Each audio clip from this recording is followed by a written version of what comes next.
everybody. Welcome to the Revenue Growth Architects podcast with Christy, Xander, and Charlie. And today we're going to be talking about account tiers. So specifically how to establish account tiers for your account-based go-to-market strategy.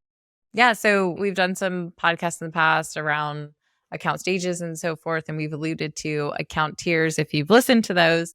So today we're going to be focusing specifically on the account tiering and what that is and what it means, how to do it. So just want to kind of lay the groundwork first. So why should you do account tiering?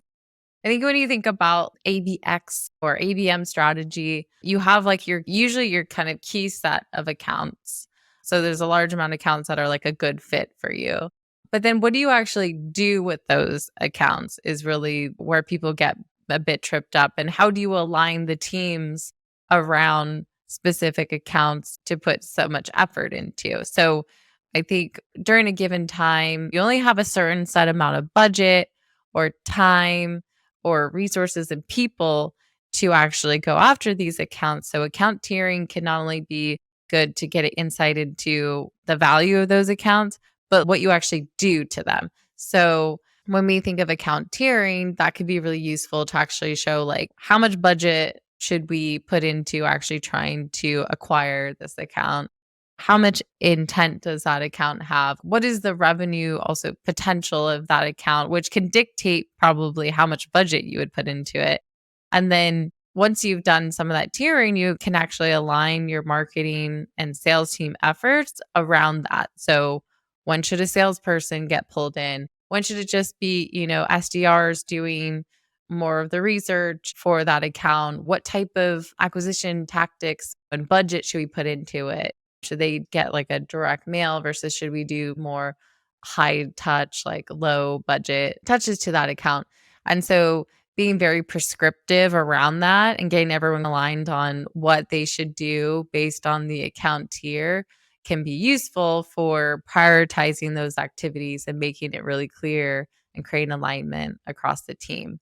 That's where I see the real value for it, not only being like a reporting kind of measurement aspect of your accounts, but really also to drive alignment and prioritization of activities and budget and so forth that you put into that account.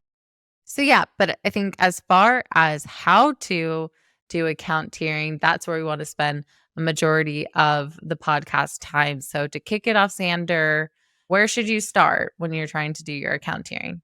Let's start with what not to do. Don't just select all of the logos that you know about. I think oftentimes what I see is when sales drives account tiering and target account selection and whatnot, they don't necessarily have the market research behind them. And so they're picking out the logos that I would be excited to get. And that's all fun and good, but if it doesn't actually align to potential revenue increases, it's not going to be a good selection. So it has to be something that like marketing has a place at the table. Of course, sales also needs to have a place at the table. It's a joint effort to get these things done.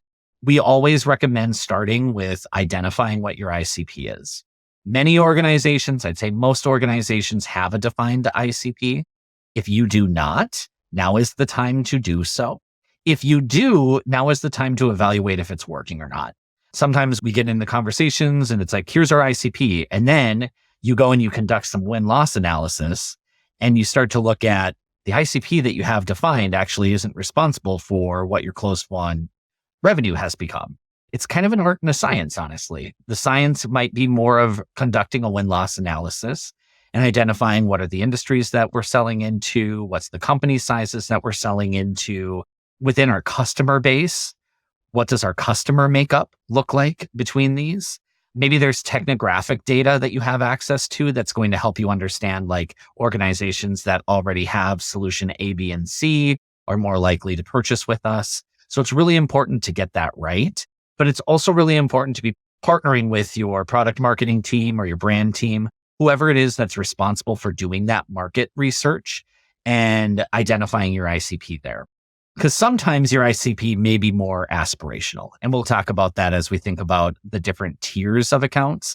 Maybe if you look at your win-loss, you don't have a lot of the really large enterprise accounts yet that you want to sell into. That doesn't necessarily mean that they shouldn't be one of your targets, but just taking that opportunity. We always say it like it's just a model, and it's going to take some thought to really identify what works and what doesn't work. But start with a win-loss analysis, partner with your marketing team to identify what that true ICP is.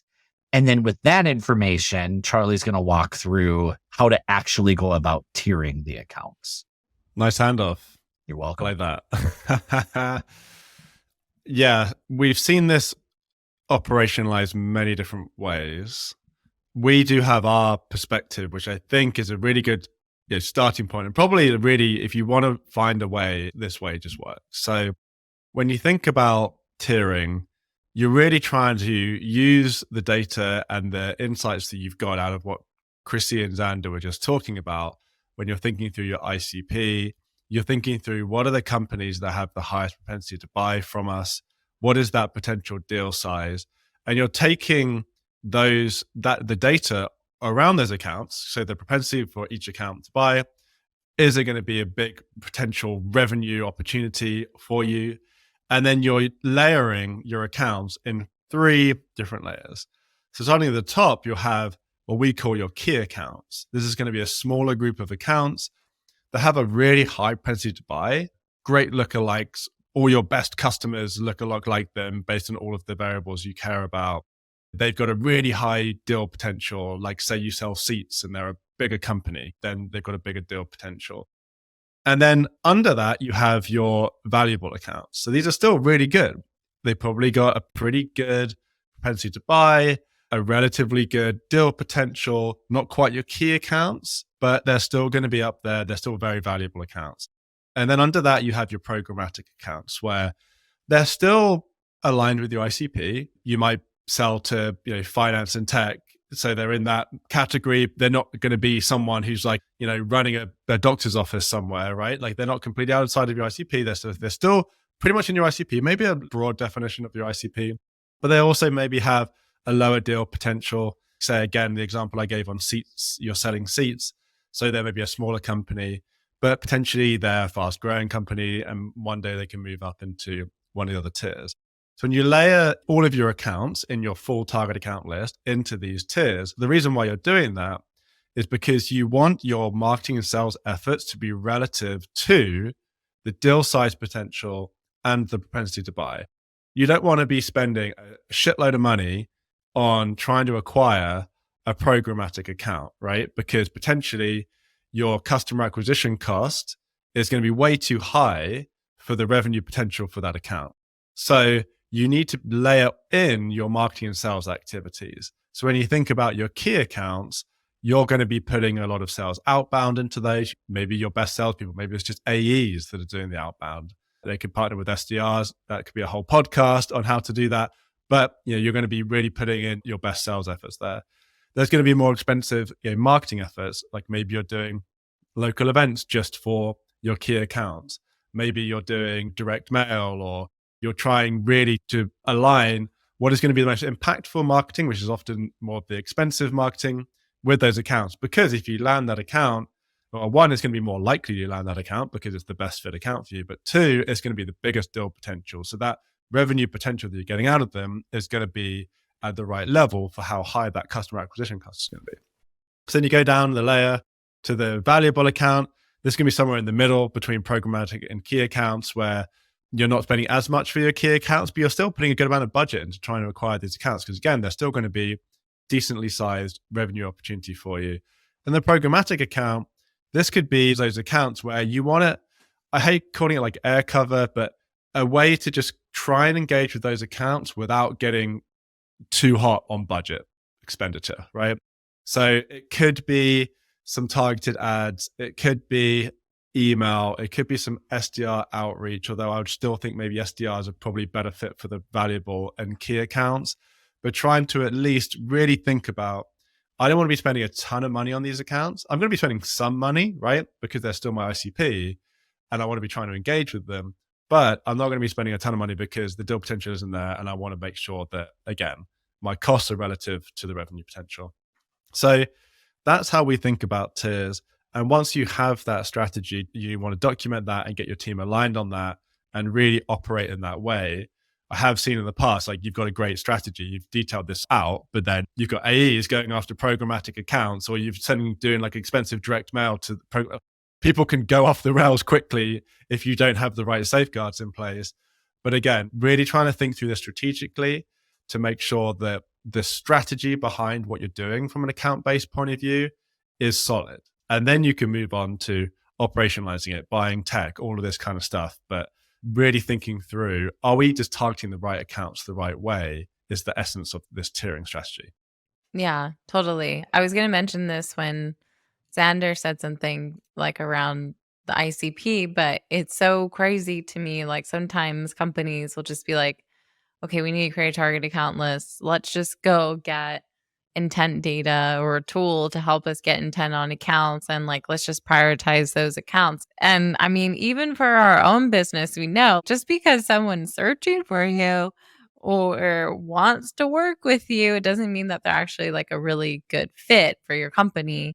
And there's still costs to keeping like a customer, making them happy. So even if they're not the right business, even if you're getting business, but it's not the right business and you're not seeing like a good NRR or, all that, I think that can play a big role. So I think first establishing the right accounts to go after and what your ICP is and how they fit to that. And then layering on the level of intent that you're talking about and the value, the revenue potential, which is also super key into how much effort your team puts into, is such a eye opener and can be so useful rather than taking that very broad approach of just like, let's just try and capture whatever we can here. But to end it, because I know when we talk about tiering, it seems like this could be like a little bit malleable or you want to update this. So Xander, like how often do you think that companies should go back and review their tiers or be able to change a tier on an account and what would trigger that change? I think when it comes to account tiering, it's really important that you give it time to ruminate and blossom. Like at the end of the day, you're planting a seed. And so if you're starting, let's say that you start Q1 and you have your target account list and you have all of your key accounts defined, it's going to take a while to really drive demand within that account. Especially because we're talking larger revenue, which usually means larger organizations. You're trying to find the right buyers. You're trying to get in front of the right people. And you may be being told left and right, like, we're not interested. But it's a very large organization that you are likely trying to drive into. And so if you get to, and we even had this internal debate, if you get to this point where I've already tapped into my key account, it's like, have you really? Because it's a giant account. It's a giant organization. Have you grabbed all of the stakeholders that you can find within all of the subsidiaries, within all of the different buying centers that could potentially be within that account? Most likely not. So even if you have, it's still going to take a while for marketing messaging to start to resonate within that account. I definitely recommend 6 months is like a good minimum to be able to say, here's my target accounts. I'm doing all of this work. Maybe we get into the mid-year and we've started to make some traction and we've started to make some headway. So we're going to be able to continue to grow that. And maybe at that 6-year mark, you pull in some new ones because now we can start the process with some new key accounts and start to drive them through the pipeline of your account-based selling motion. But it's usually a longer play, especially with some of these large organizations. Totally. And that's the reason why you still have programmatic accounts.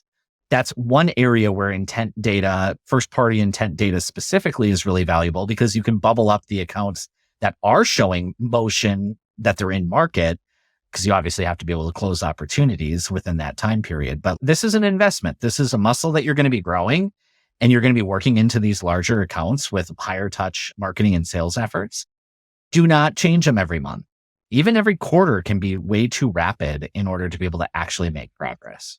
I agree with that. And like we know that marketing, it takes time to like see the results from that. There's so many touch points that need to happen toward an account, or there's so many attempts, or even if just a programmatic account, if you're running certain type of marketing campaigns, like the amount of time it takes to actually see pipeline or revenue from just any marketing activity can be 6 months to a year. So knowing that as like the backdrop, like we need to give these tiers the time, like you said, to really set the stage for the strategy and then let the strategy take its time to work and push forward. So totally agree on that. But yeah, account tiers. Any final words or tips from both of you? I think we summed it up. I think we got it. I mean, it's worth the effort. It can be hard to get sales and marketing aligned, and sometimes takes a bit of time to get that list drawn up and choose the tiers. But if you're not doing that and you maybe just have a checkbox for all of these accounts or target accounts, then you're really missing a trick. That's an inefficient way to go about handling target accounts, and you're going to not have the right success that you're looking for. Yeah. So take the time. Like everything we say, it's not a 2-year process, but try and get it done relatively quickly, but still take the time, because it will help you save time down the road and really help you have a solid strategy foundation to build upon. Mm-hmm. It's like such a key part of creating alignment across your team and giving them direction, which is what people need with this ABM strategy. Like, assume your roles, assume the positions, target this account this way. And the more you can put those clear lines and divisions and strategy around this, the better. This is strategy. Getting an ABM platform, not a strategy. But having tiers and then figuring out like what plays you want to run or the types of tactics, amount of budget that you put at those accounts at those certain tiers. Now that's a strategy. Louder for the people in the back. But hopefully that was useful for everyone. And if your team is, working through an ABM strategy, or they feel like their target account strategy has not been useful for them, it might be because they need more account tiers to help drive that. So definitely share it with them. And yeah, hope you enjoy this episode, and we'll see you next time on Revenue Growth Architects podcast. Have a good one.